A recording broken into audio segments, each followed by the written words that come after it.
Hello friends, இன்னைக்கு நம்ம சேனலில் பட்டர் குக்கீஸ் எப்படி பண்ணுறதுன்னு பார்க்கலாம். இது வீட்டில் இருக்கிற பொருளை வச்சு சிம்பிளாக ஈஸியாக நம்ம செஞ்சிடலாம். நார்மலாக நம்ம வீட்டில் இருக்கிற மூணே மூணு பொருளை வச்சு எப்படி டேஸ்டியாக பண்ணுறதுன்னு பார்க்கலாம். வாங்க எப்படி பண்ணுறதுன்னு நம்ம பார்க்கலாம். ஃபஸ்ட்டு நம்ம ஒரு 100 கிராம் சால்டட் பட்டர் எடுத்துக்கலாம். இதை ஒரு விஸ்குனாலேயோ இல்லை பீட்டராலேயோ நல்லா பீட் பண்ணி எடுத்துக்கணும். நல்ல ரூம் டெம்பரேச்சரில் இருக்கணும் முதல்ல பட்டர். அது நல்லா ஃப்ளஃபியாக வரும் இந்த மாதிரி நம்ம நல்லா பீட் பண்ணதுக்கப்புறம். இதில் வெண்ணிலா எசன்ஸ் ஒரு 1/4 டீஸ்பூன் உள்ளே சேர்த்துக்கலாம். சர்க்கரை நமக்கு ஒரு 1/2 கப் சர்க்கரை மிக்சியில் நல்லா பவுடர் பண்ணி எடுத்துக்குவோம்.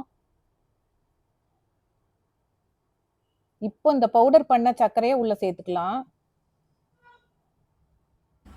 இதையும் நம்ம பீட் பண்ணி எடுத்துக்கலாம். சர்க்கரை பட்டரோட நல்லா பிளெண்ட் ஆகி நல்லா ஃப்ளஃபியாக வரும். அந்த அளவுக்கு நம்ம பீட் பண்ணி பாருங்கள். இப்போ இந்த அளவுக்கு நம்ம பீட் பண்ணி எடுத்துக்கணும். 1 கப் மைதா மாவு. இதை நம்ம ஜலிச்சு 2 பேட்சாக சேர்த்துக்குவோம். ஃபஸ்ட்டு கொஞ்சம் எடுத்துட்டு அதுக்கப்புறம் நல்லா மிக்ஸ் பண்ணிக்கணும். இதுக்கு பீட்டர் தேவையில்லை. மாவு மிக்ஸ் பண்ணச்ச நம்ம கரண்டிலேயே மிக்ஸ் பண்ணிக்கலாம். இது நல்லா மிக்ஸ் ஆனவுடனே மீதி இருக்கிற மாவையும் ஜலிச்சு அதோட மிக்ஸ் பண்ணிக்கலாம்.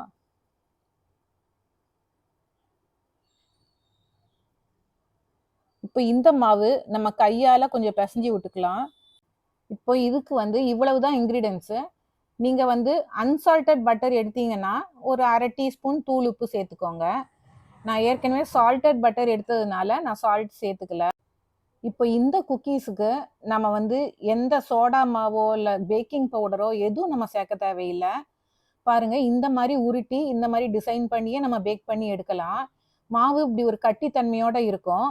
நீங்கள் ஒரு ஐசிங் மோல்டு வச்சு நம்ம அழகாக பண்ணி எடுக்கணும் அப்படின்னா அதுக்கு அந்த ஒரு ஃப்ளோ கன்சிஸ்டன்சி வேணும். அப்போ தான் பிழிஞ்சு எடுக்க முடியும். அதுக்கு ஒரு 1 டேபிள் ஸ்பூன் பால் சேர்த்துக்கலாம். பால் சேர்த்து இந்த அளவுக்கு பாருங்கள், இழுத்தா அப்படி வரணும். அந்த அளவுக்கு மாவை மிக்ஸ் பண்ணி விட்டுக்கலாம். அப்போ நம்ம இது மாதிரி பைப்பிங் பேக்கில் ஐசிங் நோசில் வச்சு நம்ம பிழிஞ்சு விட்டோம்னா பார்க்கறதுக்கு குக்கீஸ் ரொம்ப அழகாக வரும். சின்ன குழந்தைங்க நல்லா விரும்பி சாப்பிடுவாங்க. நமக்கு இதுக்கு பைப்பிங் பேக் தான் இருக்கணும்னு அவசியம் இல்லை. நம்மக்கிட்ட இருக்கிற ஒரு பிளாஸ்டிக் கவரை கூட இந்த மாதிரி கோன் மாதிரி நம்ம சுருட்டி எடுத்துக்கலாம். இந்த ஐசிங் நோசில் இல்லைன்னா இந்த ஐசிங் நோசில் எப்படி பண்ணுறது வீட்லேயே அப்படிங்கிறது நான் அந்த வீடியோ லாஸ்ட்டில் நான் ஆட் பண்ணியிருக்கேன். பார்த்து அதே மாதிரி நீங்கள் செஞ்சுக்கோங்க.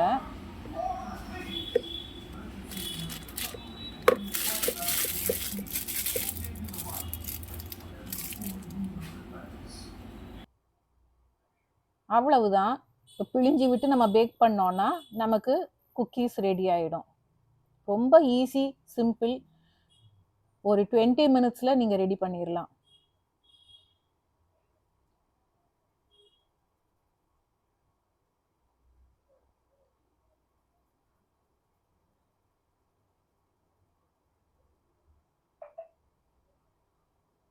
இது நான் அவனில் வைக்கிறதுக்காக இந்த ட்ரேயில் நான் ரெடி பண்ணிட்டு இருக்கேன்.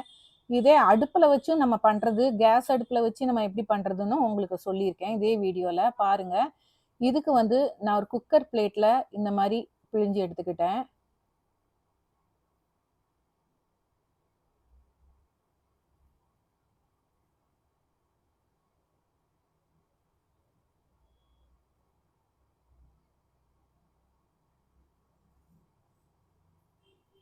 நல்லா அப்படி ஒரு கேப் விட்டு விட்டே வைங்க. ஏன்னா டபுள் த சைஸ் பெருசாகும் பேக்காய் வரைச்ச.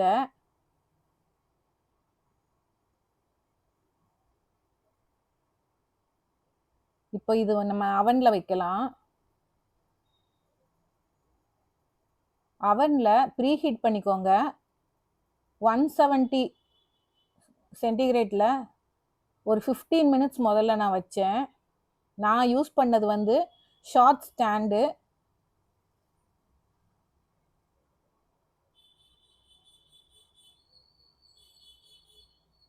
ஃபிஃப்டீன் மினிட்ஸ் பேக் ஆச்சு. அதுக்கப்புறம் எப்படி வந்ததுன்னு பார்ப்போம்.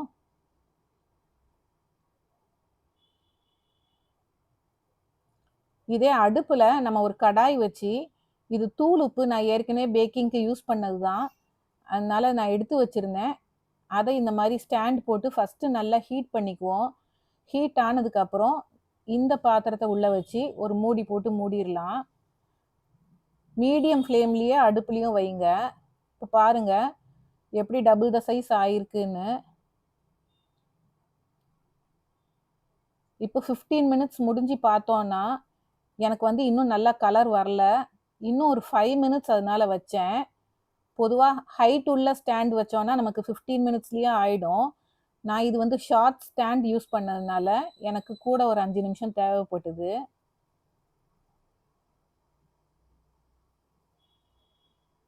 அதனால உங்க அவனுக்கும் அது எப்படியோ நீங்க பார்த்து அட்ஜஸ்ட் பண்ணி வச்சுக்கோங்க. அதுக்கப்புறம் 5 நிமிஷம் கழிச்சு பார்த்தோம்னா, அருமையான சூப்பரான குக்கீஸ் ரெடி ஆயிடுச்சு. அவ்ளோ கலர்ஃபுல்லா, டேஸ்டியாவும் இருந்தது. பாருங்க எவ்ளோ அழகா இருக்கு. எல்லாம் யூனிஃபார்மா நல்ல ஒரு கலர்ல, கிரிஸ்பியா வந்திருந்தது. டேஸ்டியா இருந்துச்சு. இதே நேரம் நான் வெளியில எடுத்த நேரம், அடுப்புல இப்பதான் வந்து எனக்கு டபுள் த சைஸ் ஆயிருக்கு. அடுப்புல வந்து டைம் கூட தான் எக்ஸ்ட்ரா ஆச்சு. ஒரு 35 மினிட்ஸ் ஆச்சு. ஆனா கூட கலர் வந்து மேல வராது. ஆனா நல்லா பேக் ஆயிருந்தது. நீங்க வந்து எப்படி கண்டுபிடிக்கணும்னா, கீழ பாருங்க. அந்த ப்ரவுன் கலர்ல சுத்தி வந்திருக்கா? இப்போ வந்து நமக்கு ரெடி ஆயிடுச்சு. ஆறதுக்கு முன்னாடி நீங்க எடுத்தீங்கன்னா, கொஞ்சம் சாஃப்ட்டா தான் இருக்கும். அதனால நல்லா ஆற விட்டு எடுத்தீங்கன்னா, நல்லா கிரிஸ்பியா இருக்கும். பாருங்க, எவ்ளோ கிரிஸ்பியா இருக்கு அப்படின்னு. உள்ள பாருங்க எவ்ளோ லேயர் லேயரா. ரொம்ப டேஸ்டியா இருந்தது. நல்ல கிரிஸ்பியாவும் இருந்தது. இப்ப அடுப்புல வச்சதையும் பார்ப்போம். பாருங்க, பின்பக்கம் நல்லாவே ப்ரவுனா நல்லா வந்துருச்சு. நல்லா வெந்து இருக்குது. ரொம்ப டேஸ்டியா இருந்தது. டேஸ்ட்ல எந்த குறைச்சலும் இல்ல. கலர் மட்டும் தான் கொஞ்சம் கம்மியா இருந்துச்சு. இப்ப இதுக்கு நாஸில் வந்து நான் எப்படி ரெடி பண்றது? நம்மகிட்ட இல்ல அப்டின்னா எப்படி ரெடி பண்றதுன்னு உங்களுக்கு காட்டியிருக்கேன். அப்படியே பாருங்க.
இந்த டேஸ்டியான பட்டர் குக்கீஸ் நீங்களும் வீட்லயே ட்ரை பண்ணி பாருங்க. குழந்தைங்க விரும்பி சாப்பிடுவாங்க.